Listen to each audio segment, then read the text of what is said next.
Frères et sœurs, au nom de Jésus-Christ, je vous salue et je viens par cette vidéo souhaiter les vœux de l'Alliance éternelle par ma voix. Et pour ce faire, nous allons prendre deux histoires de la Bible. Et pour les prendre, nous allons tirer une conséquence. Chacun a une âme à sauver et c'est la tienne, c'est la vôtre, c'est la mienne. D'abord.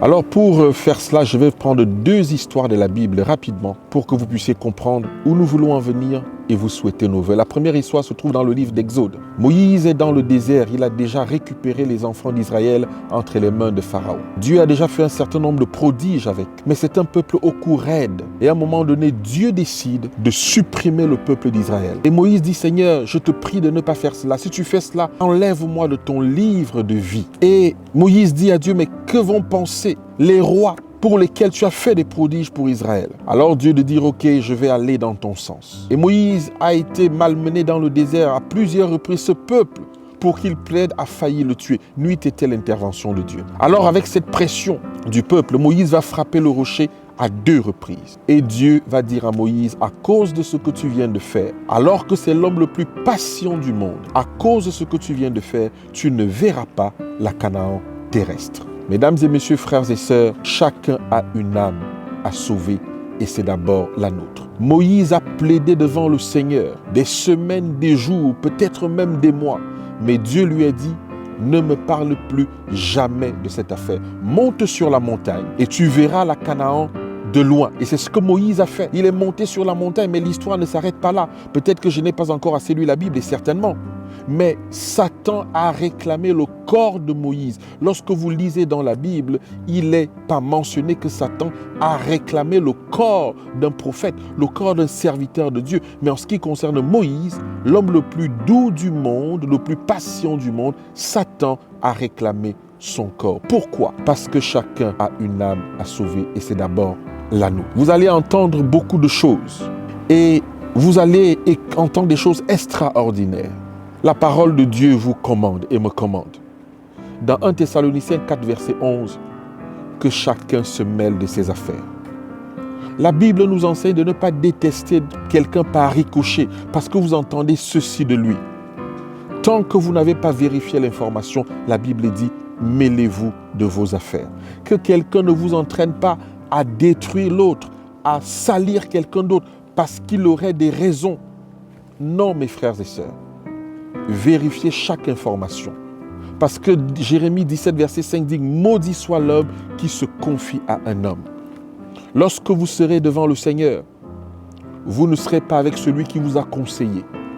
Vous ne serez pas avec celui qui vous a dit des choses. Vous serez seul.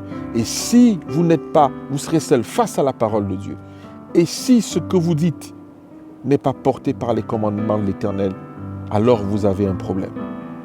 L'année 2021 peut être une année difficile aussi. Mais souvenez-vous, chacun a une âme à sauver. Et c'est d'abord la nôtre. C'est d'abord la tienne.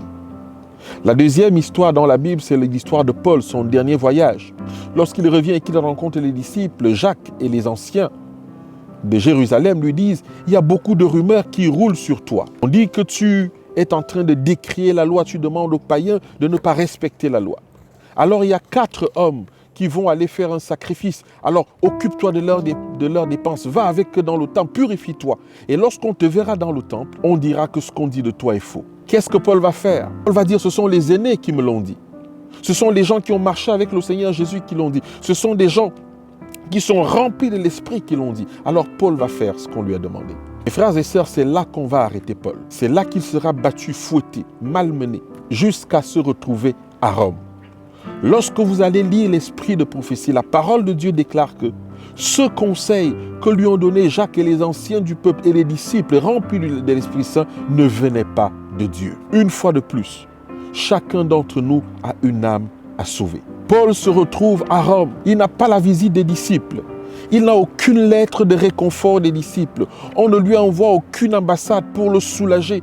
L'Église n'est même pas, on ne demande même pas à l'Église de prier pour lui. Et pourtant, il a suivi le conseil de ses aînés. Il a suivi le conseil des gens remplis de l'esprit, qui ne lui ont jamais rendu visite, qui n'ont jamais écrit à Paul pour le réconforter. Chacun, mes frères et sœurs, a une âme à sauver. L'Alliance éternelle par ma voix vous souhaite une année 2021 remplie de l'Esprit. Que le Saint-Esprit pour vous et nous inscrive sa loi cette fois-ci, non dans la Bible, mais dans nos cœurs. Et que cette loi, cette parole de Dieu vive en nous personnellement et que nous soyons des hommes et des femmes différents. Que nous soyons des centres d'influence, prêts à mourir pour la vérité, prêts à tout perdre pour la vérité, prêts à tout lâcher pour la vérité. Mais souvenez-vous du conseil de Paul, mêlez-vous de vos affaires. Thessaloniciens 4 à partir du verset 11. Mêlez-vous de vos affaires. Et si vous voulez vous mêler des affaires qui ne vous concernent pas, alors vérifiez, comme la Bible le dit, vérifiez. Vérifiez pour que demain, vous ne soyez pas coupable devant le Seigneur et que cela soit inscrit dans votre livre de vie et de souvenirs. C'est souvent très difficile, l'œuvre de Dieu, mais nous la supportons ici.